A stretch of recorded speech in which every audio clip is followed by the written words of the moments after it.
My brother is an astronaut. He's gone up twice, first on STS-110 and then on STS-122. The first one he did 2 spacewalks, and then the last one he did 3 spacewalks. Well, every year somebody goes, every time he goes up, somebody says, well, why don't you send a rose bush up with him? That would be so cool. And I said, well, he can't even keep a rose bush alive in his backyard. How's he going to keep one in space?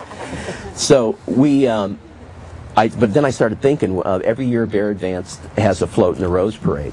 And I thought, well, man, if we could get him a rose up in space, then we could put it on the Rose Parade, and it would be great PR and stuff. And so that's what we did. I went down to the Tournament of Roses house in Pasadena, cut some Tournament of Roses grandifloras, which is a all-America rose selection, and dried them myself, and then he took them up in space. And then what that picture doesn't show is it's in a little container, and then he came to the Rose Parade, and we had it at the float with us. Well,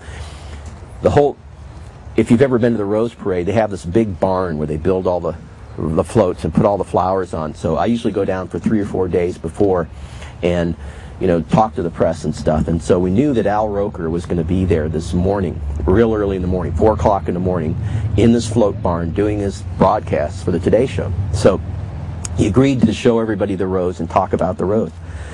The day before we're supposed to go on, they're walking through and doing their walkthrough, and I wanted to show Al the rose. So I've got the rose in my briefcase, and it's in a little plastic container. And I go, Al, you want to see the rose? And I pull it out and I show it to him. I look over and the rose is gone.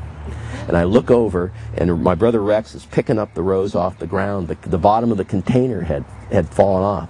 So they're going, oh, don't worry about it. We won't tell anybody. The rose was fine. But then the next day, Al gets up there and he's talking a little bit about the rose, and he goes, now this rose traveled 5 million miles in space, but yesterday I saw it drop an extra 3 feet. Can I get the astronaut and the rose dropper out here? And so he brought us out, and I was embarrassed in front of the entire country. But we got the publicity, that's the bottom line. So that's the story on that, yeah. Thanks for coming out, bearing the cold weather. Thank you.